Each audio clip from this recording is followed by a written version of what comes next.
Chris, today I'm going to read 18 more poems. All of these poems are written in the last month. The first one, June 3rd. The last one, yesterday. All of these, except yesterday's, were written in Sapphire at our cottage in the mountains of North Carolina. Okay, thank you. Cries. Yesterday morning, I watched a crow strut down the center of the driveway, cocky, arrogant, self-important, never a good sign. Afternoon, I heard that crow, acerbic, aggressive, territorial. I knew trouble was coming. Last night at dusk, I heard the plaintive cry. A mother bird gave voice to her distress. Again and again, the call went out. Finally, I saw her, flying circles at treetop. My heart broke as I recognized what had gone wrong. A lost family, a lost nest. As darkness neared, she became quiet, and my heart recovered. During the night, when I awoke, the nearly full moon shining through the window, I couldn't help but remember my own loss, my own distress, as I called out again and again, my heart broken, my nest gone, but not forgotten. Mystery. I saw it before it happened. Everyone did. Everyone knew. In the waiting, all was forgotten. No one remembered what was to come, what was to be. Someone once told me, life is a mystery. You have to read every page. You have to check every word. Nothing is as it seems. Look everything in the eye. You never know who you're talking to. I have heard it all before, and I no longer listen. I have taken shelter. I have gone within. I have found an abode. No one would ever know who resides there. The lover and beloved are one. Two is too many. Who could believe this mystery is solved?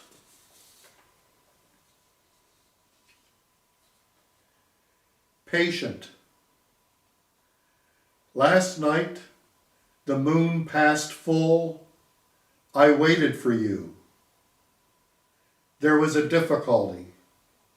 My heart turned inside out.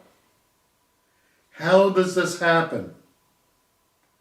I have become your patient. I will follow your prescription.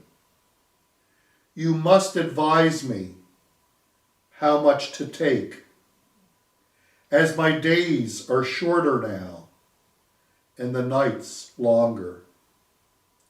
If you are not with me, if you are not here, I will turn inside out. How did this happen? I have gotten your assurance, the only medicine I know. You must put your spoon to my lips. I cannot go on like this. My days are numbered. My nights are not. Oh, sweet beloved, do not sugarcoat me. I am inside out. Take this heart. It's the only thing left I have to give.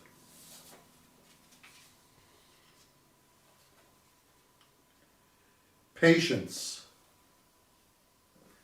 I heard the stories about those that left it all behind.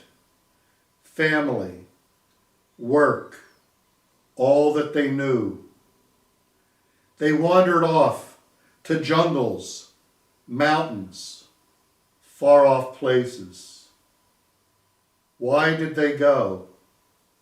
What were they running from? What were they leaving behind? Who were they expecting to meet? Questions never fully answered. Last evening I saw a snail carrying its home on its back. I nearly stepped on him as the light was fading fast. This morning I saw him again in the path of danger and gently moved him from harm's way. My path is not unlike the snail. I carry my home with me wherever I go, always looking for your hands to provide direction, to shelter me from the storm.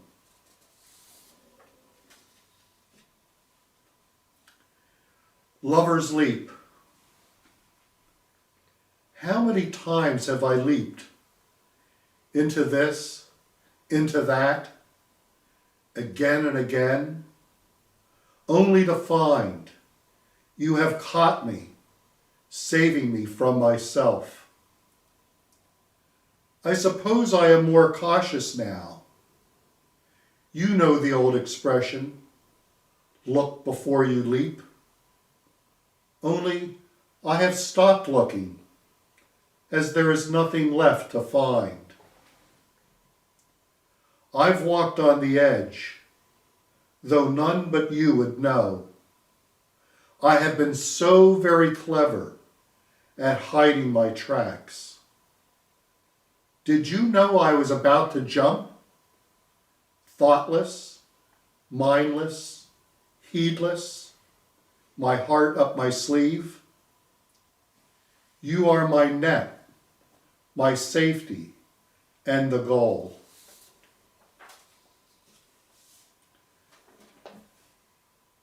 Dust. Someone asked whether I had written a poem today. I had not. What do you think? They are like mushrooms, magically appearing overnight. Poems are alluvial. Their fertility depends upon the soil, fed by underground water, artesian from the hollows within. It doesn't just happen overnight. Every condition must be perfect. So much depends upon the light. The other elements help also. Even the breeze helps germination. So I ask you, how could I possibly write this when my soil lies fallow, depleted, barren?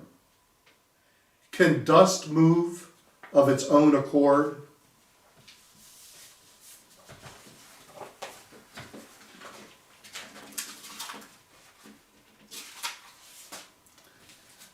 The power of his name. And this is based on an actual experience that I had coming back from India in the summer of 1972. I had gotten dysentery, and this is based on an experience that I had. The power of his name.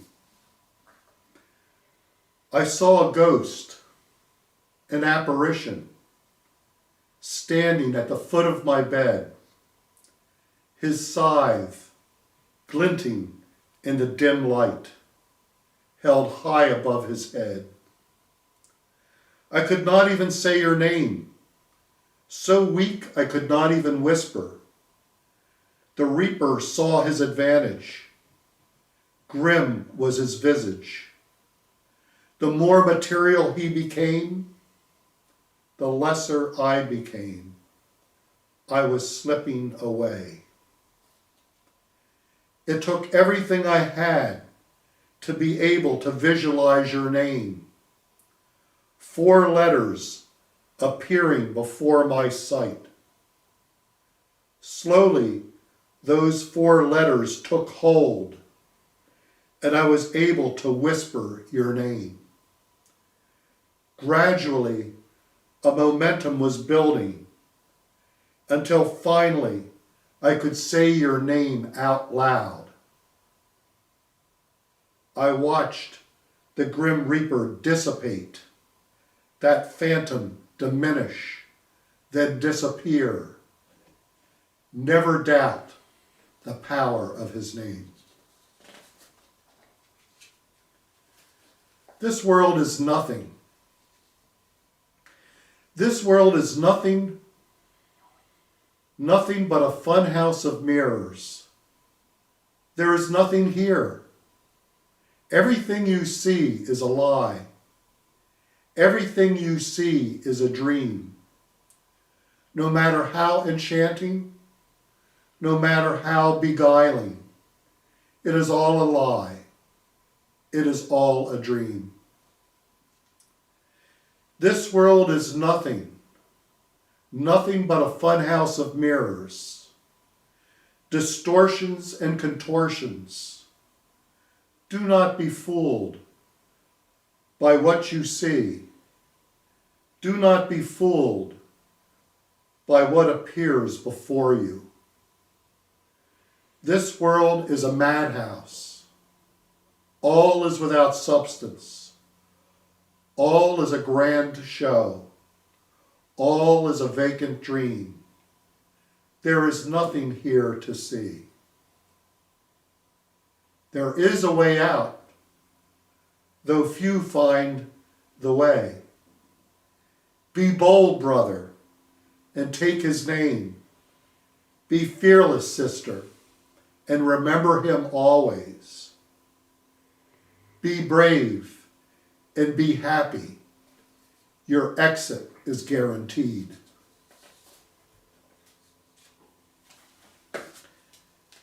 His role is incomparable. The Ancient One carved the chair. The perfume of his love remains with that seat. His role is incomparable.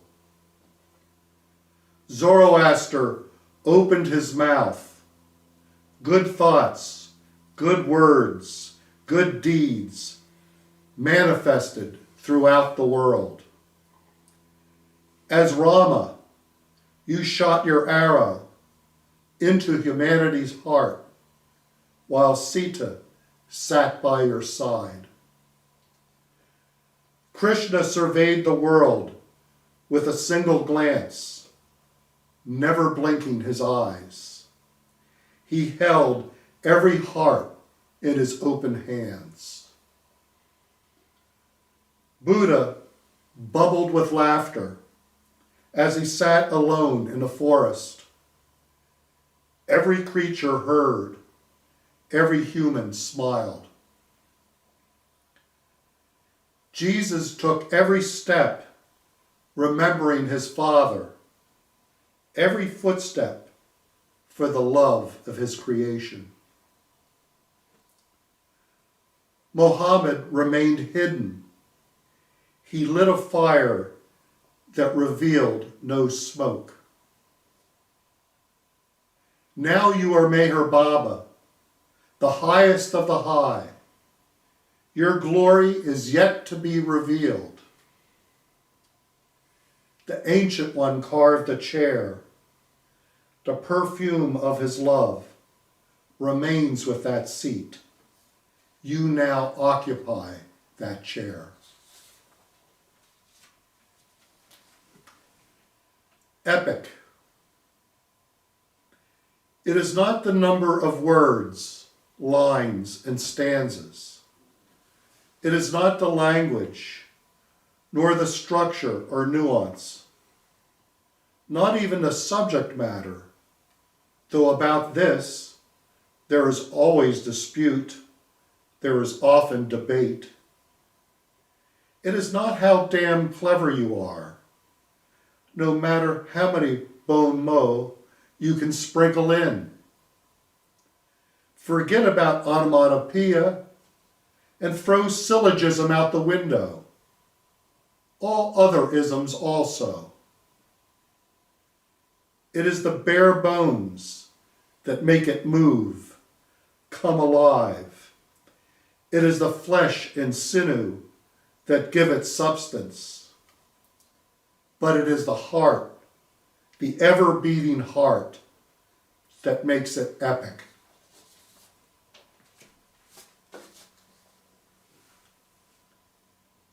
Thank you. Thank you for the hurt and humiliation, without which I would not be here at your feet. Thank you for the slander I could not have done without. Thank you for all I've lost. I now realize what I've found. Thank you for the suffering, a long-standing gift that I cherish. Thank you for the longing that helped open and close my wounds. Thank you for the ache that persisted night and day. Thank you for every obstacle in my path. I remembered you more and more. Thank you for my tears. They washed away my separation. Thank you for all I've forgotten. The past is a closed door. Thank you for all I remember. The present is an open book.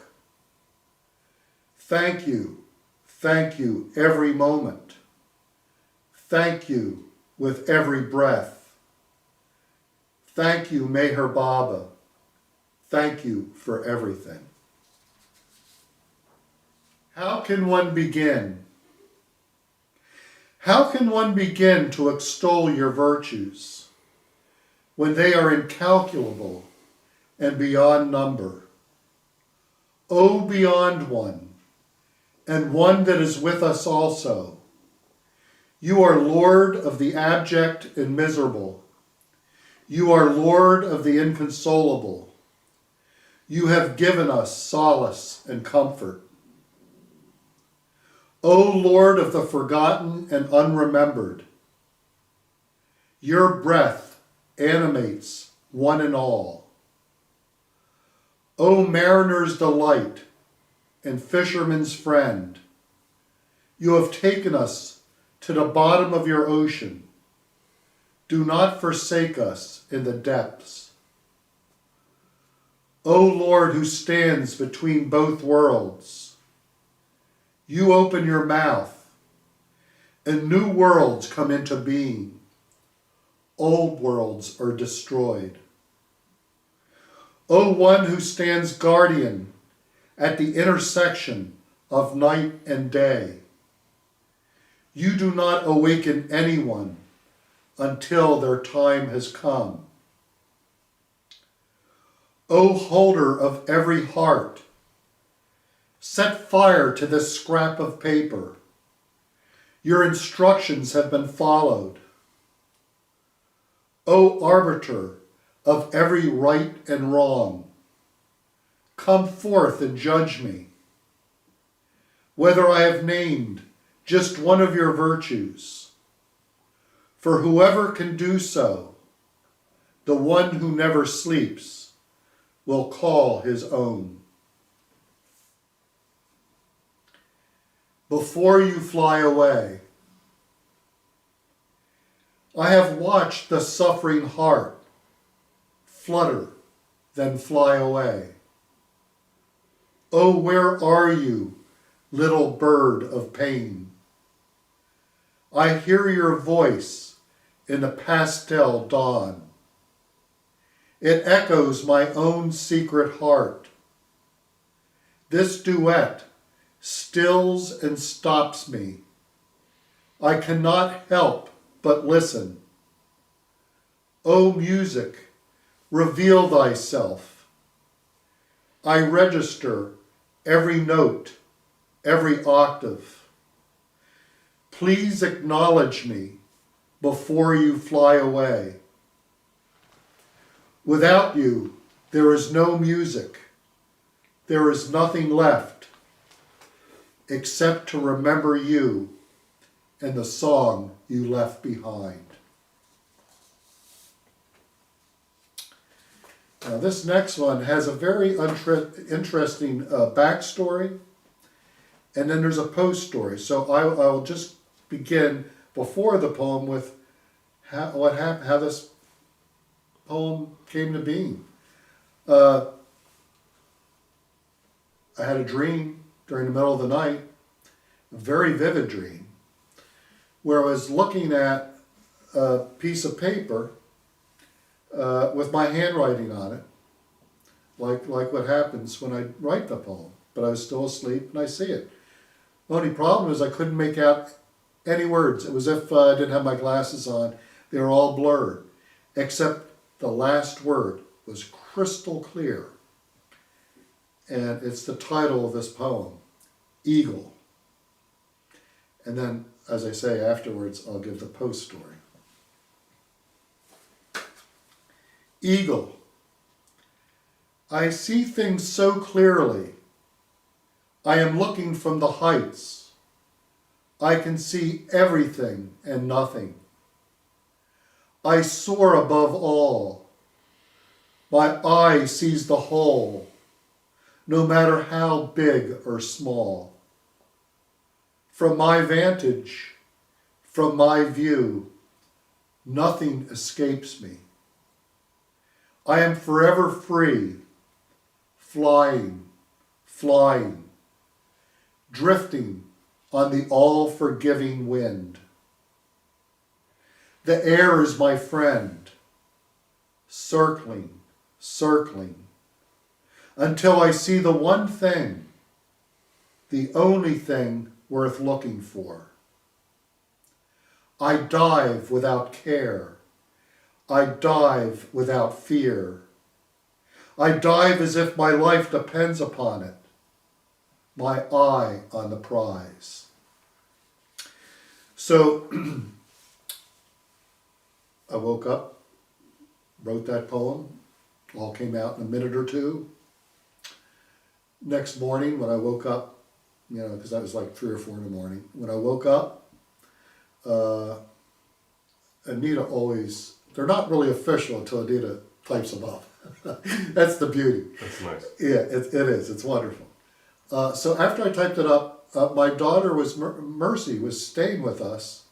We hadn't seen her because of COVID and all that for a long time. She came for Father's Day at the cottage in the mountains. So as I said, I might have told you before, I send these to some friends and family. So Mercy was upstairs when I sent it to her,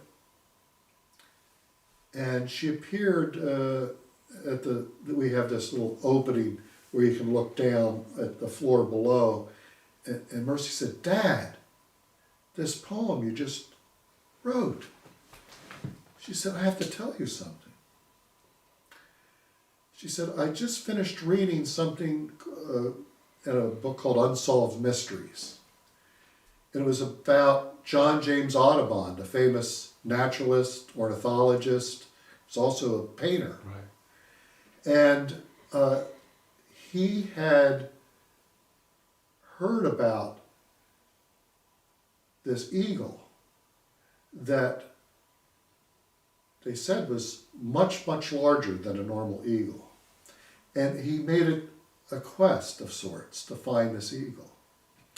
And at that time, they would shoot. He would not only paint birds, which he became famous for, But then they would, shoot the bird, it would be stuffed. It would end up in the Natural Museum of History, either in Manhattan or in Washington, D.C., that kind of thing. So evidently, he tracked this great eagle, and I think he had a couple names for it. One was golden eagle, one was great eagle, one was something, I can't think of the name of it. But he found it, it was shot, and they had it. And all that's left, somehow it was either taken, stolen, nobody knows what. There's no record of that physical eagle except for his drawings. So they have a picture of this great eagle. So I thought that was interesting. And it made me think when Mercy told me this. Of course, we know the avatar comes for all of creation. For the ant, he's the ant. For the pig, he's the pig.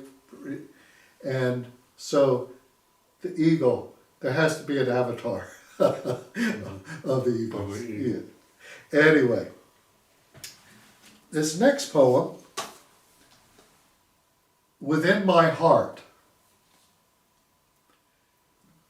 I have seen the face within your face, a gift so sweet no one but you would ever know. Your heart rests within my heart. Who can I tell? Who would listen? My destruction is assured. This body has no intelligence. It has been struck dumb. This mind also, an impediment no longer, given the importance it once requested and demanded. I stand at the juncture between your door and the abyss. Open your mouth. Reveal your intention. I am beyond help. I am beyond hope. There is nothing left but your breath within. This dream will end. I have been punctured. This wound will prove fatal. I stand witness as my life leaks away. I showed you my hand, and you drew your lines. My palm bisected, the incision deep. You told me not to worry, that you would stand with me. Now as I watch my life ebb away, just as the ocean reveals each grain of sand, I see more clearly than the pen that is writing this, that this dream will end. But I have your assurance that when this happens, when my eyes open, you will be with me, and we will be together always. This one is called The Remedy. Feeling out of sorts? Maybe a little sluggish? Stressed? Things in the world got you down? Remember Meher Baba. Always take his name. He is available to everyone, and oh so beautiful, impossible to resist. Side effects, you might ask? As yet to be determined. Some have reported happiness beyond measure, others not so much. Some experience bouts of uncontrollable laughter, some a bounty of tears. Most claim an ability to see things more clearly. Forget about those pesky worries. They will depart sooner than you know, once they hear his name. Take as often as needed, may require constant repetition. Available now everywhere. One size fits all. Eternal refills automatically dispensed. No salesperson or intermediaries needed. Call now. He is ready and waiting to help you in any way imaginable, unimaginable also. So what are you waiting for? The remedy is already here. And now the last one, I wrote last night, full moon. I think it was around 3 I woke up and wrote this. And then when I woke up yesterday morning, I realized it was the 4th of July, and somehow this seems appropriate for the 4th of July. The moonlight was my squaw. As a child, I wept when the Indian brave was shot by the cowboy. It always appeared that the Winchester was more accurate than the bow, the bullet more lethal than the arrow. Later I adopted the headband, beads, and hair, even smoked the pipe of peace. I walked many miles in my brother's moccasins, always scouting, always on the lookout, searching the plains, searching the skies. The moonlight was my squaw. I am the eye of the eagle, the strength of the bear, the silent step of the deer. I lie down in the sweet grass, sending smoke signals, beating the drum, walking on the edge of the intersection between two worlds, looking for my tribe, looking for my chief. I am the eye of the eagle, the strength of the bear, the silent step of the deer. I lie down in the sweet grass. When I could no longer walk the walk of shame, when I could no longer walk the walk of tears, I stopped walking. But you had tracked me, followed my every step. There was nowhere left to go. Thank you, John. Thank you, Chris. J. Bob. J. Bob.